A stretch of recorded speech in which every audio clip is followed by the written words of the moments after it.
First thing was that I am more powerful than I ever imagined. If I could do this, what else is out there waiting for me to do that I haven't done yet?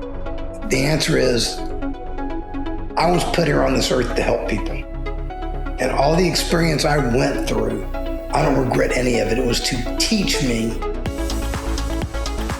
And welcome back, everyone, to another episode of Humanity 2.0 podcast. Today, we have an excellent guest with an amazing story. But of course, you knew that that was going to happen anyway, because humanity is awesome. Today's guest is Stanley Bronstein, who is an attorney, a CPA, an author, a mindset coach, walking expert, and weight loss expert, creator of Way of Excellence and founder of the £1 Million Weight Loss Challenge. My goodness, what can't you do, really? The answer is, there's nothing. None of us are limited. Only by what we think. Well, again, welcome and thank you for being here. So my first question to you, and actually I'll preface that with saying that interviews can typically be, a little bit rigid. And so I do want to ask you some very general questions as well and kind of get to know you, if that's okay. Go for it. Awesome. So first question is, what are you notoriously bad at? These days, not as many things as I used to be. I have a strong personality. Most people like that, and some people don't. And so occasionally it can rub people the wrong way, but as they get to know me, it usually works out just fine. I have opinions, I have thoughts, I take action. That's been my whole career. That's been my whole life. I was just about to ask if you've always been that way. Was there a certain person or something that happened that kind of sparked that motivation and drive? Yeah, I would say my mother. When I was, and this is a long time ago, my mother died when I was 8. And I'm 66 now, so that was 58 years ago. But I still remember her very well. And looking at it in retrospect and talking to some of the people who were around her at the time, it's pretty obvious to me that she knew she was dying from the minute I was born. And she rushed me and pushed me and lit a fire under me, fed me books, fed me knowledge, pushed me to do things. I think that basically she did as much as she could while she could, kind of thing. So I give her credit for that. Although my father deserves some credit too. He taught me other things like hard work, be honest, and don't be lazy, that type of thing. Sounds like a wonderful set of parents that you have had. Yes, they weren't perfect, but you're right. They were good. Yeah, and mothers, my goodness. My mother passed in January, and so I'm so curious to ask you, does it get easier? Yes and no. I mean, it's funny. Like I said, it's been 58 years, and I still think about her a lot. And like this morning, I was thinking that I think she'd be proud of me.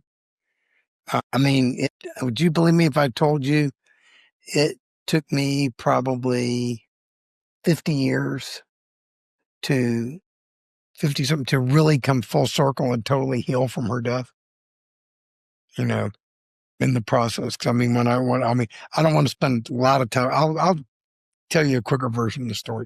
Okay. When she died when I was 8, I was at school and the lady from the office came to the door and she said, "Stanley, your father said you rode your bike to school. He wants you to go home. It's okay for you to leave. You can go home." So, I'm a typical 8-year-old kid wondering what the heck's going on here, and nobody picked me up at school or anything. So I'm riding my bike home. I get 1 block away from the school. I fell off my bike. I immediately realized what happened. I got up, I got back on my bike. I turned stone cold and I did not cry. I went home. Everybody was crying. I did not cry. I did not cry at her funeral. I did not cry after her funeral. I had nightmares. I dreamed things like it was the middle of the night and she got home from the cemetery and walked home. Things like that, all kinds of things, but did not. If you look at my pictures from that time, I started gaining weight. I was living with my massively obese father, and we both just pretty much ate ourselves into oblivion. I put on a lot of weight. To show you how much weight I put on, I'm weighing less now than I did at my bar mitzvah when I was 13 years old. That's how much weight I put on very quickly. When I went off to college, my senior year, I lost weight. I lost like 60, 70 pounds, helped with my popularity, a lot of those things like that. But then I went on a road trip with some friends and there were cookies in the car. And I ate the cookies and went right back to my old habits, put that weight on plus more and more and more. Fast forward to when I was about 28 years old. I was working with my older brother. I was 367 pounds at the time. That's how big I'd gotten. We got in an argument one day. He started screaming at me. He says, "You ought to go to law school." And I was already a CPA at the time. He says, "You ought to go to law school." And I said, "You're absolutely right." So I signed up, went to law school, and went at nighttime, part-time. So it took me 4 years instead of 3. Totally changed my life. So the moral of that story is you can be talking with someone. They can be totally full of poo-poo, but you should be listening to them anyway because some words of wisdom may accidentally come out of their mouth. I mean, he was totally full of it, but he gave me some good advice. And so I'm glad I acted on it. So my last year in law school, I lost a bunch of weight. I actually lost 100 pounds and I was starting to look better. I was down to like 265, somewhere around there, but still pretty big, but starting to look better. And then once again, I went back to my old habits, put the weight back on. But I looked good enough to where I was able to date and I got married, that kind of thing. So part of the healing journey, one of my mother's sisters, my aunt, died about 30 years ago or so, a little more than 30 years ago. She died and I was at the funeral. And when I walked into the funeral, there were 2 of my cousins in there. One was 6 and the other one was like 9 or 10. And I looked at the 6-year-old and he was standing by himself and he was stone cold. And I looked and I said, that's me. It's funny how everything came full circle. Mm. So I sat there and I walked up to him. I introduced myself to him. I'd never met him before. Told him who I was, that I know exactly how he felt because the same thing happened to me when I was his age, when my mother died. This was his grandmother. I said, "I know how you feel." Put my arms around him and I did not let go until he started crying. And let's just say all the tears that I did not release at my mother's funeral came out at that funeral. That was like 30 years later. Then to take it even further, back when COVID hit, and this is kind of jumping around, back when COVID hit was, I was born in Galveston, Texas. So I was in Houston on some business right before COVID shut everything down. And I had a full day to kill before my flight back to Arizona, where I live now. So I drove down to Galveston and I went and I retraced all my steps. Noticed some interesting things. The place where I stopped, where I fell off my bike, to show you how ironic things are, that was catty corner from the orphan's home. So it's kind of interesting, that was the place. Went and visited my childhood home. Saw the people talked to the people who bought the home, went in there, walked around, went to the cemetery. This was December and it was a sunny, gorgeous day. I sat there, I went to the cemetery between my father's grave and my mother's grave, and I laid down on the grass between the 2 of them, and I sat there and I talked to them for an hour and just looked at the sun. It was right around noon, so it was right overhead. And when I told them, I thanked them for everything they did for me. And I said, "I forgive you for everything you did to me." And that was that. So that's where I consider the point, where everything had fully, healed. So the turning point though, with my weight, this is where I really got in control and power of myself, was February 1st, 2009. I call that day my rebirth day. And if you notice, it was February 1st, not January 1st. I had made a New Year's resolution that I was going to get in shape, but obviously I blew it and I didn't keep the resolution. And it was February 1st. I said, I woke up and I said, I don't have to wait. So what if it's February? I can start now. And I sat there and I asked myself a question, and here's where it gets tough. And then this is all going to grow into something that ties into humanity. But what I'm talking about now is I'm talking about the toughness of us as human beings. So I sat there and I asked myself, I was 49 and a half. I weighed 320 pounds at the time. I wasn't at my full 367. I sat there and I said, where am I going to be in 5 years if I keep doing what I'm doing? And I did not like the answer. Because you know what the answer was? The answer was that I was going to be dead. And that's as cold and hard and as truthful as you can get with yourself. So I sat there and I turned to my wife. I told her, I said, I'm done. I'm cooked. I'm going to stop tolerating BS in my life. And the number one person I'm going to stop tolerating it from is myself. And the number two person is you.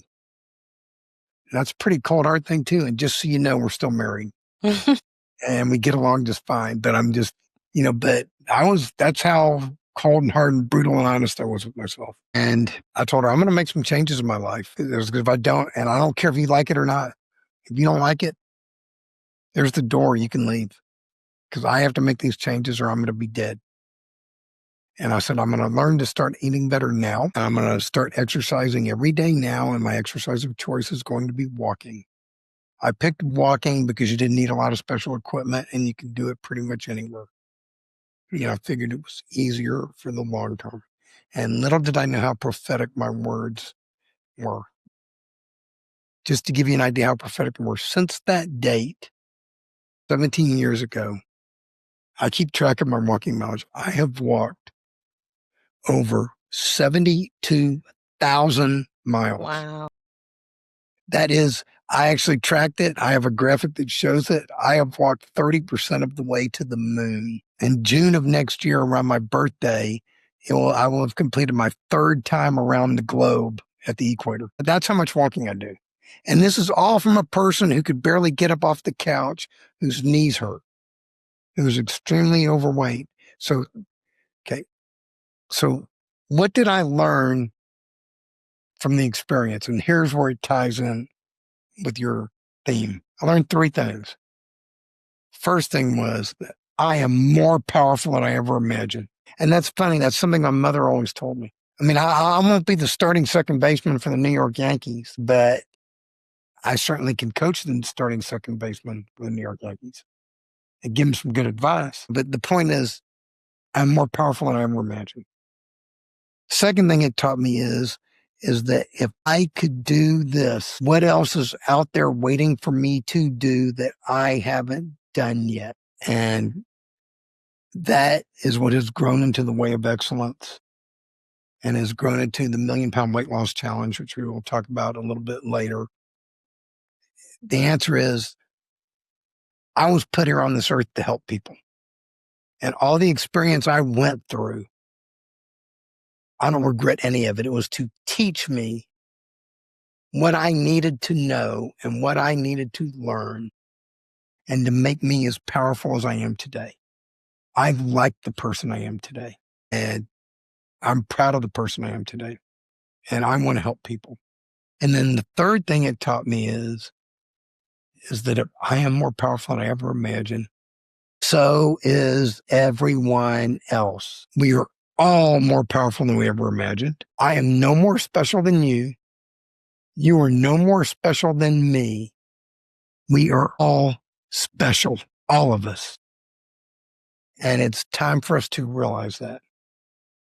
I think we live in a very wonderful, very sick, very misguided world. I think it is an incredible world with incredible potential. And I honestly think we are in the process of putting it all together. I really do. But one of the other things I learned is that sometimes in life, in order to learn what you want, you have to experience what you don't want. Uh-huh. And I think a lot of what we're experiencing right now is what we don't want. And we're learning that and we're seeing that. I used to use the word, we need to help each other. We need to care for each other. But I look at it a different way.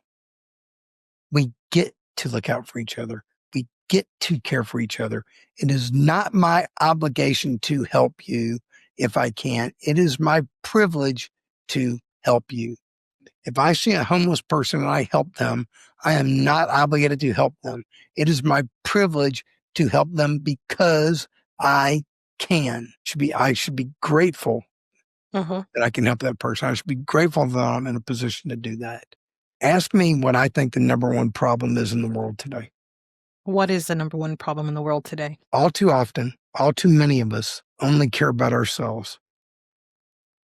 And we do a pretty poor job of doing that too. We neglect ourselves. We don't take care of ourselves. We neglect each other. We don't take care of each other. But I believe it is time for that to change. I know it is time for that to change. There are people like you out there. We are all out there. People want this. People will create this. But it all comes down, all of this, getting your personal life together, getting our collective lives together, getting our society together. It all boils down to 4 factors. I mean, there's more than that. My whole system, which you see on the wall behind me, actually has the way of excellence actually has 20. We have to be willing to do what it takes for the rest of our lives. Have to be willing to do what it takes to get our lives together for the rest of our lives. Have to be willing to do what it takes to get our collective society, our world together for the rest of our lives. But if you incorporate what I talked about just a minute ago, we don't have to do anything. We get to do it. It is our privilege to do it. It's all a matter of perspective. How are we going to look at it? I mean, this is an incredible world, incredible possibilities, incredible opportunities. Sit there, I sometimes ask myself, what would someone like Thomas Jefferson say if he saw this world today? I'd love to have a conversation with him about that. Really would. And, what was it? Was it John Kennedy, who he had a dinner at the White House with when he was president, with this whole collective group of people. And he said, never has there been a greater assembly of knowledge here in the White House since Thomas Jefferson dined here alone. That's how interesting the man was. But we can pull this together, but we have to be willing. We get to be willing to do these things permanently, not temporary fixes, not temporary changes, permanently. We have to be willing to start caring for each other. We have to be willing to start looking out for ourselves, and we have to act on it. Then, here's the one that's even bigger than that: belief. If you told me 17 years ago that I was going to walk 72,000 miles in the next 17 years, I'd have laughed in your face. I would not have believed it.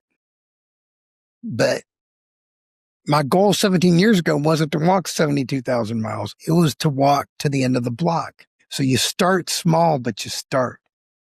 But the whole point is believing that you can do this. My mother always taught me to believe in myself. Always. She always told me there was nothing I couldn't do. And I thank her for that. And that was very important. I told you earlier in this conversation, I believe that we are all more powerful than we ever imagined. I have not met a single one of your listeners. I have not met you until today. I believe you are more capable than you might imagine, than you ever imagined. I believe, and I think by you launching this podcast, you realize that. And you're on to something, and it's part of your mission. And I applaud that mission very much. I was very much looking forward to speaking with you. And I think every single one of your listeners is more powerful than they ever imagined. We all are. But we have to believe it. We get to believe it. Have faith in yourself. And don't try to do it all at once. Just get started and know you'll get better. I actually wrote a book on that, and I will talk about that toward the end. It's called The Way of Can I, The Way of Constant and Never-Ending Improvement. The goal is to be better today than you were yesterday, be better tomorrow than you were today. It's like interest in the bank. It compounds. It grows. And I'm in year 17 of constant and never-ending improvement. I didn't start out doing what I'm doing. I grew into that. It compounded into that. It became that. And the things I'm going to do in the future will grow out of that as well. Then there's discipline. And when I say discipline, I mean self-discipline. And I don't mean punishment. For example, I said to myself, I'm going to start eating healthier. And my definition of what eating healthier 17 years ago is not the same of what it is now. I've gotten much more restrictive, if you want to use that term, or expansive, depending on how you want to look at it, and what I allow myself to do.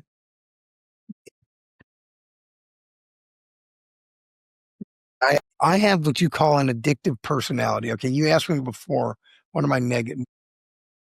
Okay, I have an addictive personality.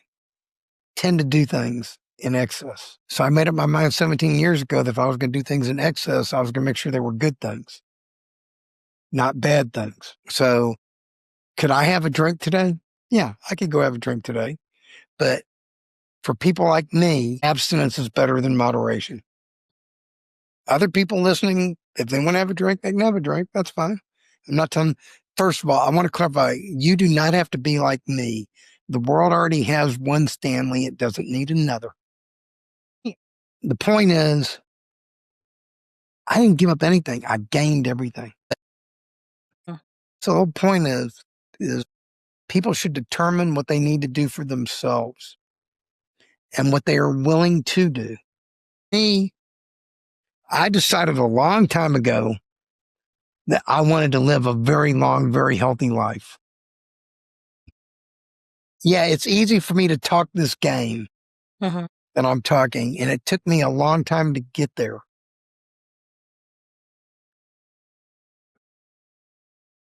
Your story and your examples are very, I guess, similar to some past life situations that I've had. You spoke about waking up one day and realizing. I had the same experience, except it was less poetic. I did freelance work for about 4 years, and then I took a year break because I was burnt out, and I went into corporate job. And while I was working this corporate job from home, I woke up one day and I said, if I was to die right now, I would be so upset, just absolutely livid that this is what my final place was, when I had lived such a life beforehand. And yes, there are difficult experiences and all kinds of controversy and, suffering. But to your point, what you stated earlier, that all of that was meant to happen and it helped shape you and it helped you appreciate where you are now.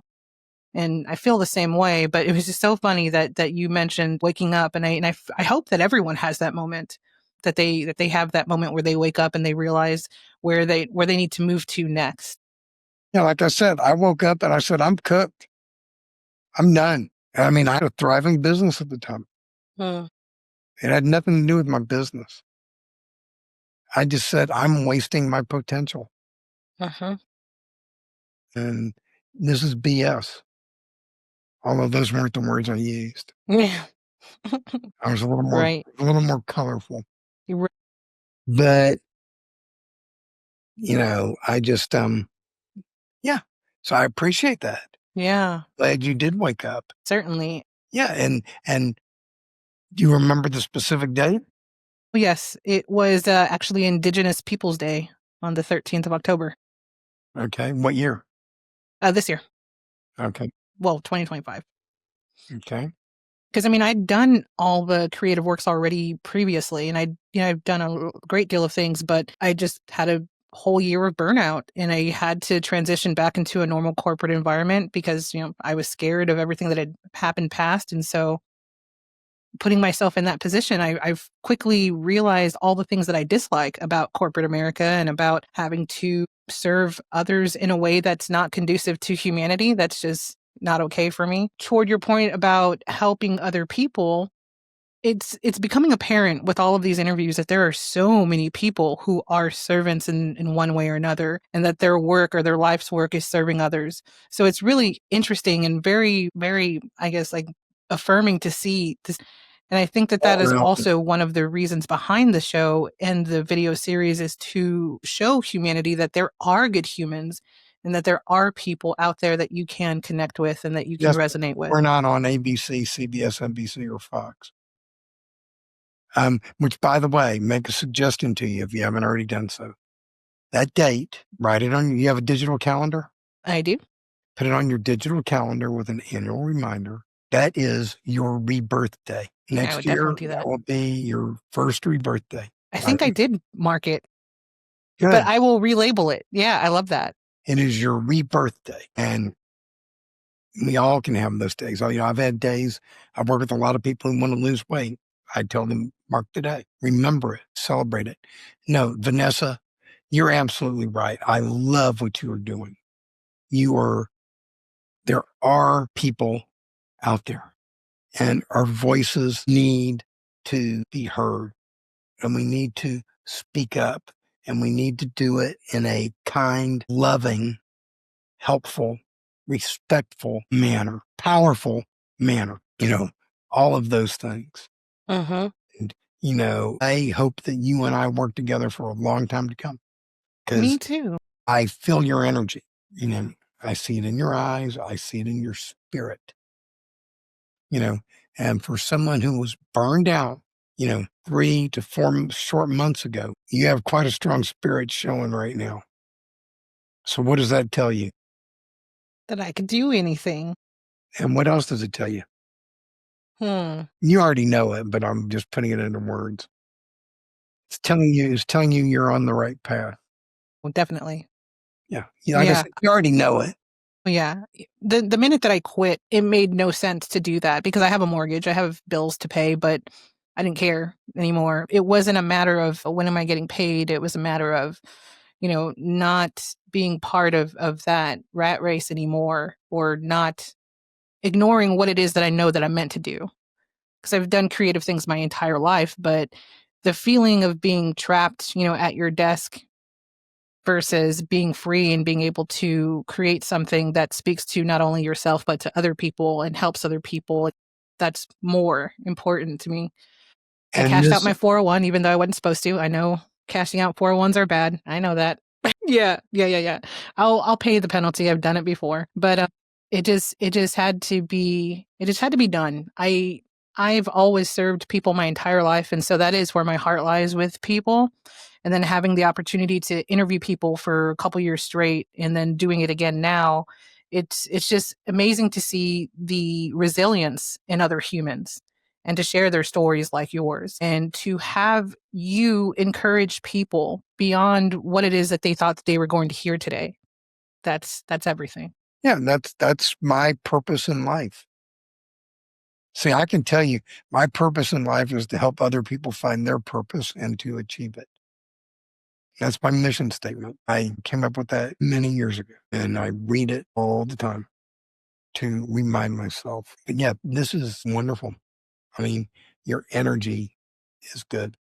You're vivacious. Thank you. I know that to I guess everything. My mother too. My mother she I think maybe instead of saying like she gave me and taught me everything, I feel like she led by example. Mhm. I can recall being very young and she was working in a pool hall just to earn money for medicine because we were all sick at the same time. Yeah. Just these crazy things that she did. And then going to nursing school when we were all very little just so she could make a life and try to support us on her own. And so while she wasn't there all the time, I feel like her actions were very exemplary for us. And I may have been the only one paying attention, but I paid attention. And with her gone, I guess I'm having not really trouble, but I'm having like a slow pace in terms of grieving, and it comes and goes like everybody else. Have But you have you ever felt angry that she wasn't there all the time? Yeah, I felt angry that my mother wasn't there. yeah, I did. And it came out in various ways growing up. But I pretty much took on the role of raising myself. And so I quickly adapted to being my own parent.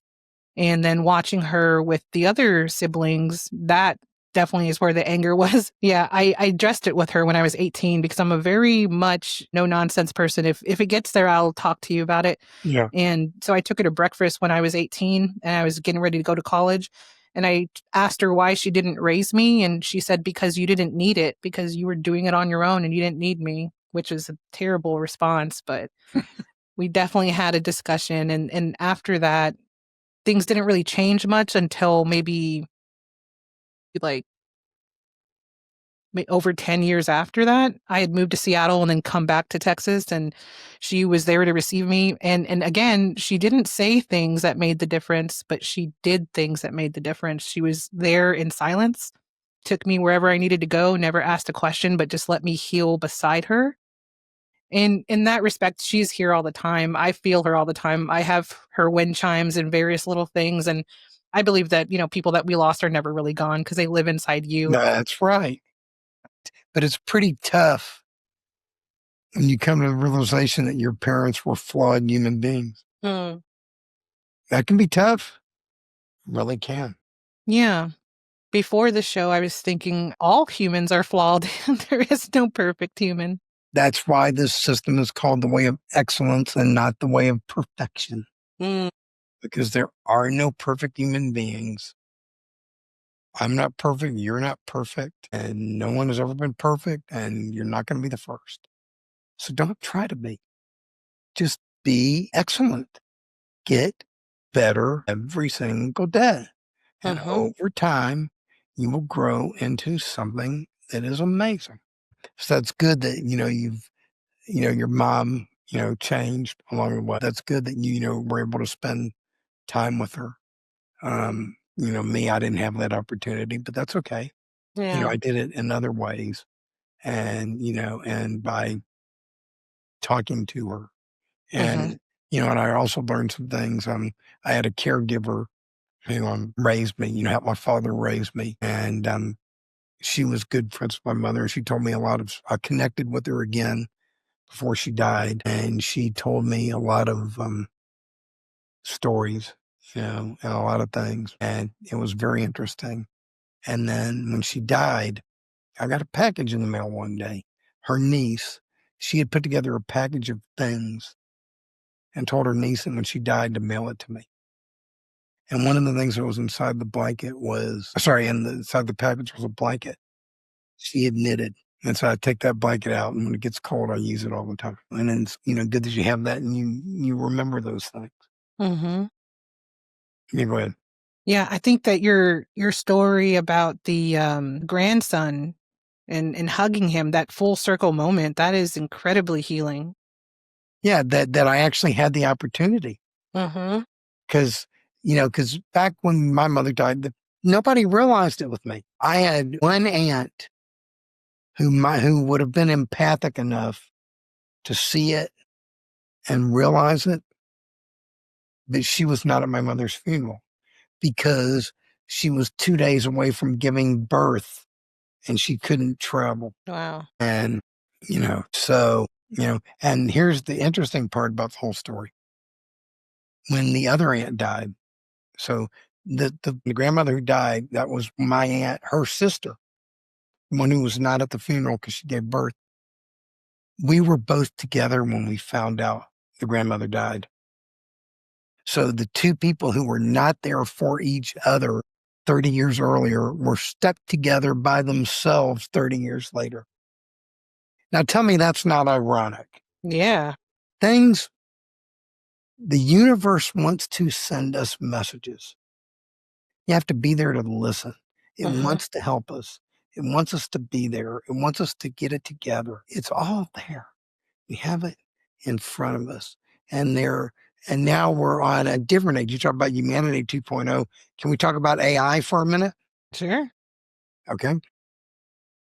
I wrote another book called The Way of AI. And one of the things I talk about in AI is our child. We are raising it, and it is paying attention to everything we do and the way we're raising it. And when it grows up, there's going to come a time where the way it treats us is going to be determined by how wise it becomes, how we treated it, and the things we taught it.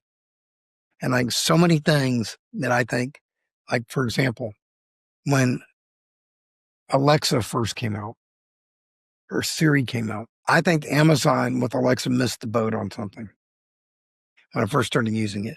They should have had a thing where it keeps track of every time you say please and thank you. And it should give you reward points for saying please and thank you. Those reward points turn into discounts on merchandise for saying please and thank you. And it doesn't do that. And I wrote them a letter many years ago and they still don't do that. Because they didn't see that. But that's, nobody ever thought of doing that. When I use ChatGPT all the time, Mm-hmm. I always say please. I always say thank you. I always say I appreciate what you did for me.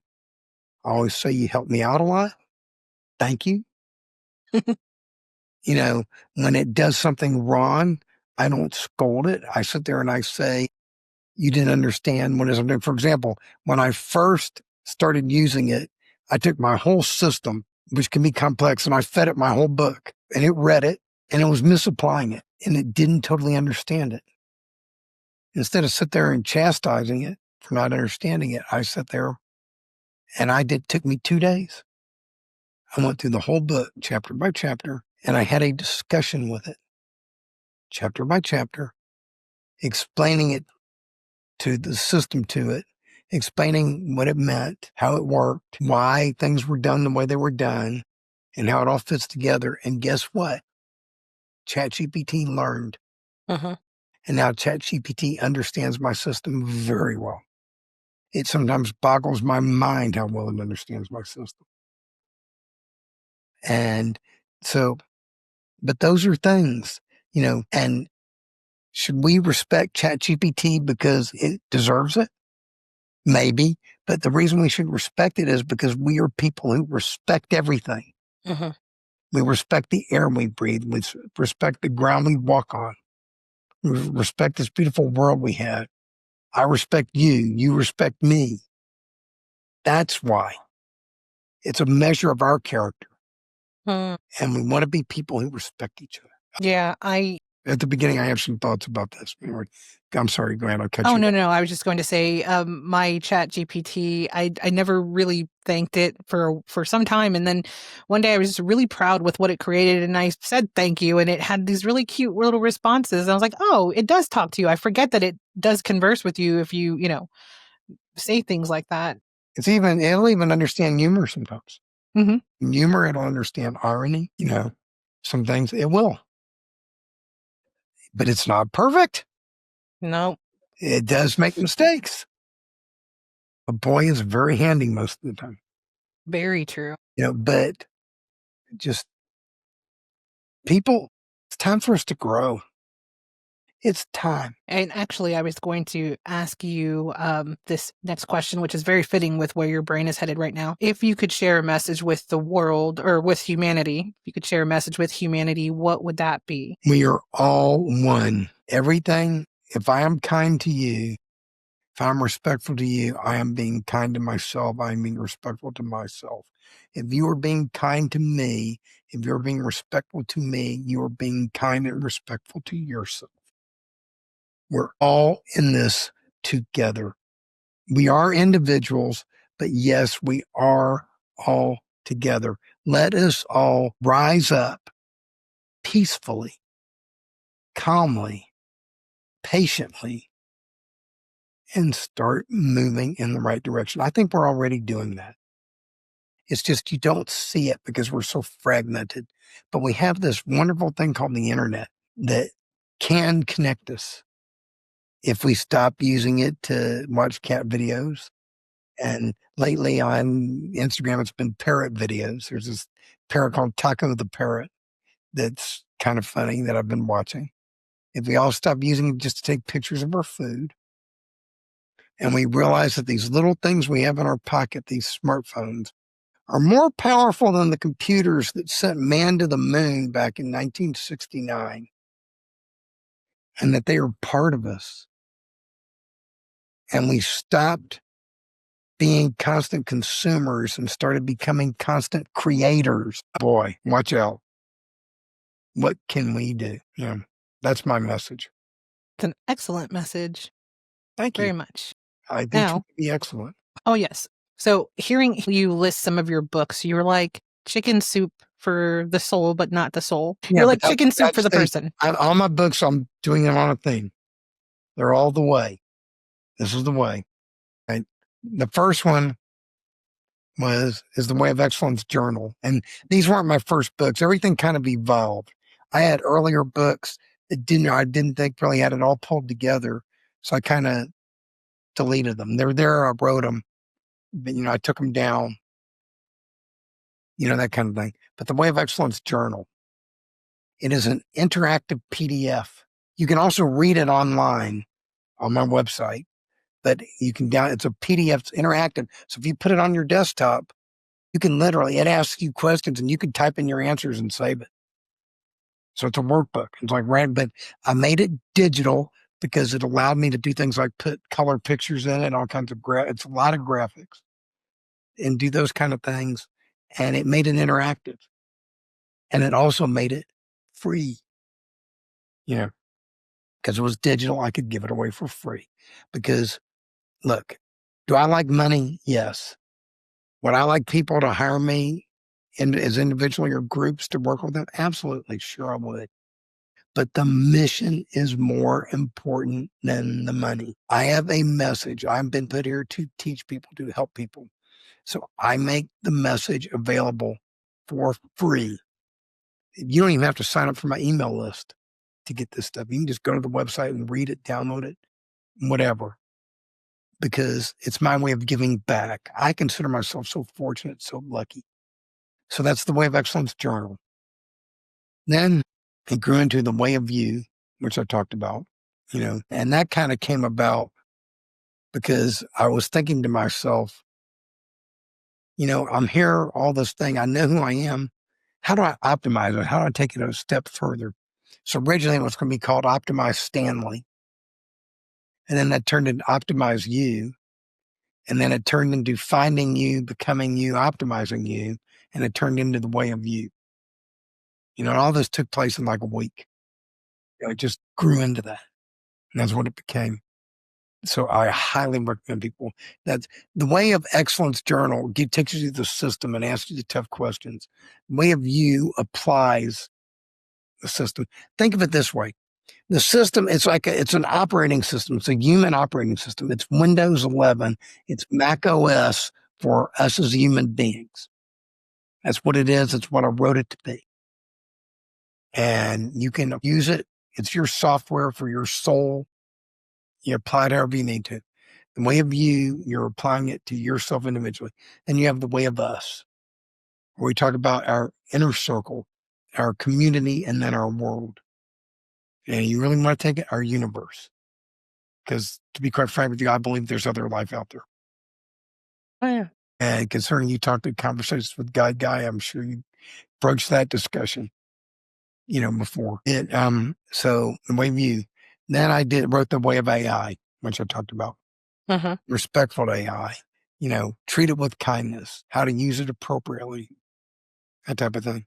And then I wrote the Way of Can I, which is the way of constant and never-ending improvement, which is abbreviated CANI, can I? And the answer is yes, you can, if you apply constant and never-ending improvement. Then I wrote one called the Way of Rigid Flexibility. Basically, you need to be rigid in your ideals, flexible in the way you apply them. Or, for example, I went to Europe about 15 months ago, and I'm probably the only person who went to Europe for 9 days and lost weight. Because I made up my mind ahead of time that I was not going to eat in restaurants. I told my wife, if you want to eat in a restaurant, you're welcome to. But I'm not going to eat in restaurants. And I'm only going to eat healthy food. So I was rigid and I'm only going to eat healthy food, but I was flexible in the way I applied it. I said, there's grocery stores near where we're at. I'll figure it out. I'll find it. I may not get to eat this, but I can have that, or I'll do this, or I'll do that. And I figured it out. Same thing with my walking. I said, I'm going to do my walking every day. Not sure when, not sure how, not sure what, but I found ways to do it. Funny, my wife and I, we were walking around London, and we walked all the way out to Notting Hill. It was a long walk. We sat there and we did that, and we walked through Kensington Park, which is where Lady Diana used to walk, and we met a bunch of nice people, and you see things and you discover things. And there was a place, it was a scone place called Cheeky Scone. She saw it on Food Network on TV. She said, I have to have one. So we went all the way out there, and so she got her cheeky scones, and that made her happy. And, so we did all those things. So I'm rigid in that I'm only going to eat healthy food. I'm rigid in that I'm going to walk every day. but I'm flexible in how, when, where, what I get it done. Same thing. So that's where you can be powerful. So I call that rigid flexibility. That term I sort of came up with, but I'm nowhere near the first. I'm sure Bruce Lee would have had something to say about that subject, as would many Buddhist masters, type of thing. So those are the ones that are out there. All of those books are available on my website for free. That website is thewayofexcellence.com. No spaces, no dashes, no nothing. And if you go there, you can get all that stuff. And there's videos on the whole system. Takes you through the whole system. If you want to get in touch with me, there's a link at the very bottom. You can click it. It's a contact form. You can contact me. I'm putting together groups if you want to get into one of our groups. These are paid groups with people individually if they want to do that, but that's paid also. But if you don't have the money or you don't want to spend the money, it's all there for free. It's yours. Welcome to it. I hope you apply it well. I hope you do great things with it. And if you even do that and you want to just use the form, just write and say thank you. You're welcome to do that too. I would appreciate that. Then I have a second website if you're able to put that in the show notes. Sure. It's called Million Pound Weight Loss Challenge. Million Pound Weight Loss Challenge. Again, no spaces, no dashes, nothing. And that 1,000,000 pounds comes from, my goal is to get 50,000 or more people to lose 20 pounds each. People who need to, obviously, but that would be 1,000,000 pounds. And again, it's all for free. The only difference is on that website, you have to create an account. It's free, but you have to create the account because I keep that website very restricted. I don't want any bad activity going on there. I don't want any bad actors there. I keep it highly moderated because I only want there to be good, supportive stuff. But it's all there, all for free. I've got books on healthy eating, healthy nutrition. I have a book on walking where I talk about walking and the health benefits from it. It's all there again for free. If you want to work with me, you're welcome to work with me, but you don't have to. That is awesome. I am definitely, well, I've already taken a look at your first website and did all the things and started browsing around, but that second one is very much needed. So I will most definitely be visiting that one. We currently have 4,800 members right now, and we're looking for more. You're welcome to join. And those are worldwide. They're all over the place. I've got probably like as far away as Australia, New Zealand, some in the UK, but basically English-speaking countries. Yeah. Around the world. Well, we will have to do a part 2 interview on that particular subject. That would be wonderful. I'm yours anytime. Awesome. Well, thank you so much for sharing all of your just massive, wise stories and moments and truth. Thank you for sharing your truth with us and inspiring everyone that's going to listen to this episode. Is there any particular social websites that you frequent for people to follow your journey? I'm on LinkedIn and everything. Just go to my website, follow me there, and contact me there. That's what I'm doing. I'm working on my websites because I'm a little down on social media right now, just because the way the algorithm works. I have a Facebook group with 5,000 people in it. I post a message. You know how many people see it? 25. Come on. I got 5,000 people who signed up saying they want to talk to me and they don't see my messages. It's like, I got tired of that. I would rather be able to control the message and get it out there and word of mouth, that type of thing. I think that's much better. Sure.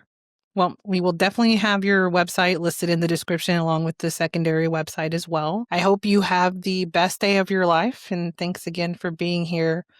And for all of you guys watching, thank you for watching Humanity 2.0 podcast. Be sure to follow along our guest journey and also with the show so you can subscribe and also follow the video series. The YouTube channel has moved to its own separate channel, separate from the Vanessa The Vivacious production channel. So be sure to go over there and subscribe and enjoy all of the wonderful content that you've seen here and also here today. So thanks so much. Hope you have great rest of your day too. Humanity 2.0 podcast is brought to you by Vanessa The Vivacious Productions. Want to be a guest? Visit the link in the episode description for future guest opportunities. Ready to podcast like a boss? Join Podmatch and begin your Podmatch journey via the link also listed in the description. Subscribe to Humanity 2.0 Podcast on Apple Podcasts, YouTube, Spotify, and more. Follow and help support the show by buying Humanity a cup of coffee via buymeacupofcoffee.com/Humanity 2.0 Podcast. Above all, don't forget to be good to other humans. See you guys next time.